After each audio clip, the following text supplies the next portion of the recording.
আচ্ছা বলুন তো বন্ধুরা, আমাদের মতন এত গরমে আপনাদেরও কি বিরিয়ানি খেতে মন চায়? তাও আবার হুটহাট যখন তখন ঘরে রান্না করা বিরিয়ানি।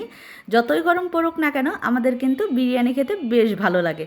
আর এই গরমেও আমাদের মতন আপনাদের কার কার বিরিয়ানি খেতে ভালো লাগে আমাকে অবশ্যই কমেন্টে জানাতে ভুলবেন না।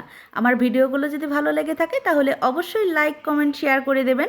আমার ইউটিউব চ্যানেলটি সাবস্ক্রাইব করে দেবেন এবং আমার ফেসবুক পেজটি ফলো করে দেবেন। এখন আসি আসল ঘটনায়। আজকে হচ্ছে ওদের বাবার খুব বিরিয়ানি খেতে মন চাইছে, কিন্তু আজকেই তাকে আবার তার কাজের জন্য ঢাকা যেতেই হবে।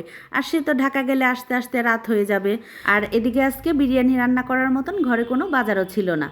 তারপর সে রাতে এসে সব কিছু বাজার করে নিয়ে আসছে, সেটা তো আপনাদের দেখালামই। চাল, মুরগি, পেঁয়াজ, রসুন সব কিছুই নিয়ে আসছে।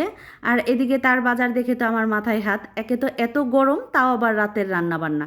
রাতে রান্না করতে আমার কাছে একটুও ভালো লাগে না, কিন্তু কি আর করার, তার খেতে মন চাইছে আর আমাকে তো রান্না করতেই হবে। তো চলে আসলাম রান্না করতে। আর এদিকে আপনাদের সাথে কথা বলতে বলতে অনেকটা রান্না কিন্তু হয়েও আসছে। আজকের বিরিয়ানিটা আস্ত মশলা বেটে তারপর রান্না করতেছি।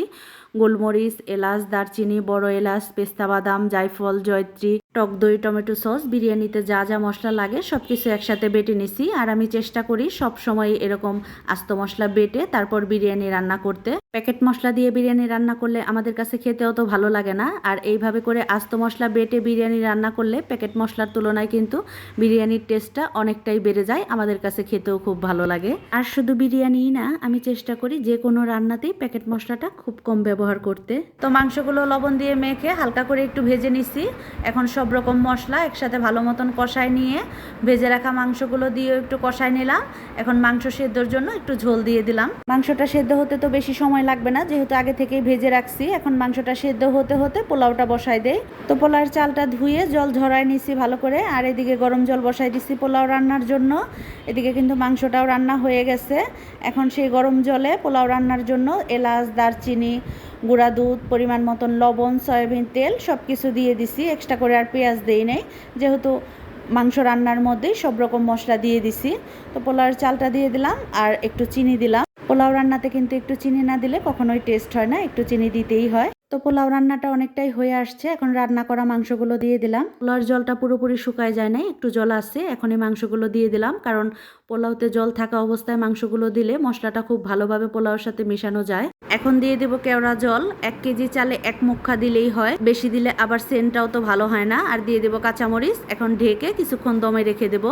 আর রান্না বান্নার পর তো এই যে থালা বাসন জমেই যায়, এগুলোও সাথে সাথে পরিষ্কার করে নিলাম। তো বিরিয়ানি রান্নাটা হয়ে আসছে। আর সব শেষে তো বিরিয়ানিতে ঘি দিতেই হবে। আর পোলাও, বিরিয়ানি, ভুনা খিচুড়ি এইসব রান্নাতে ঘিটা যত বেশি দেওয়া যায় টেস্টটাও কিন্তু ততটাই বেশি হয়। তো বিরিয়ানি রান্নাটা পুরোপুরি রেডি হয়ে গেছে। আর যেহেতু রাতে রান্না করলামই, একটু বেশি করেই রান্না করে রাখলাম, কারণ বাচ্চারা তো বিরিয়ানি খেতে খুব বেশি পছন্দ করে। কালকেও যেন একবেলা হয়ে যায় সেই পরিমাণে একটু বেশি করেই রান্না করে রাখলাম। তো এই তো রান্না বান্না শেষ করে টেবিলে খাবার নিয়ে চলে আসছি। 4 জনের খাবার বেড়ে নিছি। কেমন হয়েছে বিরিয়ানি?